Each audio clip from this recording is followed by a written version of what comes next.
Starmer's getting away with being very weak on immigration because the Tories are so bad. He's getting away with that, and because he's also going to win Scotland, which maybe we go into at some point. But on reform, should we quickly mention?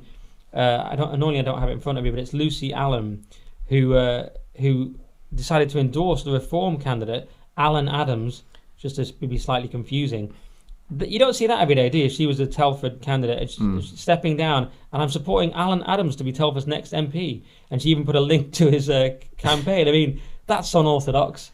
That's unusual, yeah. At least it's a refreshing alternative to simply defecting to the Labour Party if you're a kind of resigning Tory MP like Natalie Elphicke. Yeah.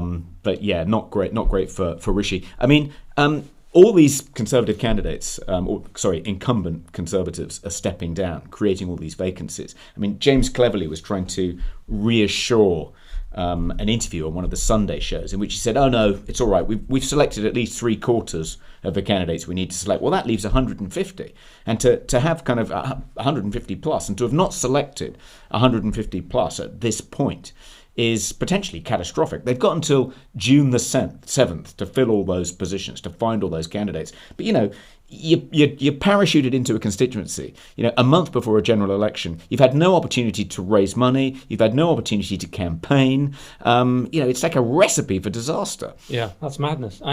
Seems like basic organisational madness. But then again, they're incompetent. So what would you expect? Well, that's true. Yeah, it seems to underline the incompetence message is that Rishi's been completely incompetent about the timing of this election, the preparation of this election, the announcement.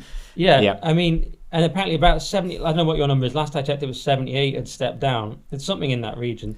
It was over 76. Another cell phone is that yes, he may have wrong-footed Nigel Farage, but he also wrong-footed Boris Johnson. It could have been quite an important electoral asset in this campaign, particularly in the red wall seats.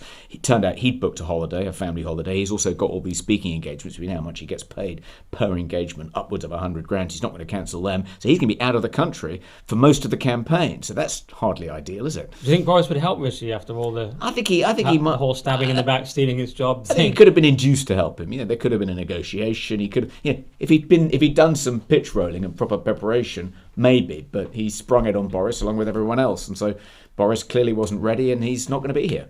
An odd one, isn't it? But Rishi's made many odd political decisions. One could be forgiven for thinking he doesn't really know anything about politics. But the other big one is that old Michael Gove is going to stand down. I mean, he talked about the toll office can take, which I do take very seriously, because you have to remember the man that killed Sir David Amess was stalking Michael Gove's house, planning to get him first until he decided it was too complicated and it switched to Ames. So there is a real toll. I mean, imagine what that does to you. And he's never talked about that Gove, but it must have been horrific. So, and it was mobbed when he came out of Victoria Station. Oh, yeah. It was like a couple of months ago because of his position on the Gaza-Israel conflict by pro-Palestinian protesters. Yeah. That must have been pretty unpleasant.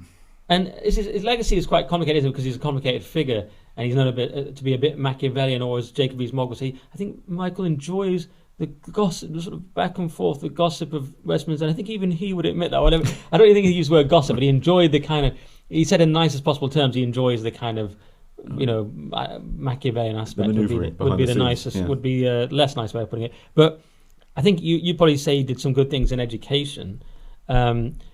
What surprised me about his statement was when he said, maybe this is nitpicking, I've tried to fight for greater social justice. Oh, it was such a weird term. This is the kid who was at 16 years old subscribing in Aberdeen, the only person in Aberdeen subscribing to the Salisbury Review from the late Sir Roger Scruton. Scruton was incredibly critical of social justice. It's a leftist idea that is tied to the zero-sum thinking and politics of resentment of the left, as opposed to natural justice, which a conservative like Scruton would advocate. But so I thought it was a very strange phase. All this kind of left-wing thinking has crept into the Tories. Then again, if you look at what he meant, he pretty much just meant meritocracy. So maybe I'm nitpicking, but he put this letter out. What did you think? I think he's. I mean, one of the kind of consistent themes of his political career has been a passion for social mobility, for helping working class kids secure opportunities, do better, and that's partly because he himself was came from a very deprived background, was adopted, won a scholarship to a private school in Aberdeen, etc.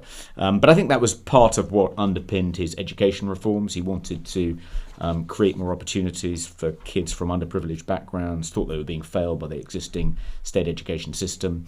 I think that partly informed his reign when he was the Justice Minister, concerned about prisons, wanted to do more for prisoners, for prisoner rehabilitation, prisoner education. He's now the Levelling Up Secretary, and that's been an important kind of mission for him too. So I think I once described him in The Spectator as the best leader Labour never had. I think in some ways he would have made a great kind of campaigning, mission-driven, social justice obsessed kind of leader of the Labour Party. But as you say, he's always kind of in other respects been quite right wing. Sort of proves my point that he's a bit of a lefty in some ways. I mean, the Conservative is very confused these days. I mean, although he was a big fan of Scruton, do they actually follow Conservative principle? Does anyone in the Tories know what Conservatism is? It's a good question. He describes himself as a Whig rather than a Tory. Okay. So he's from that tradition within the current Conservative Party. Daniel Hannan or someone. Yeah,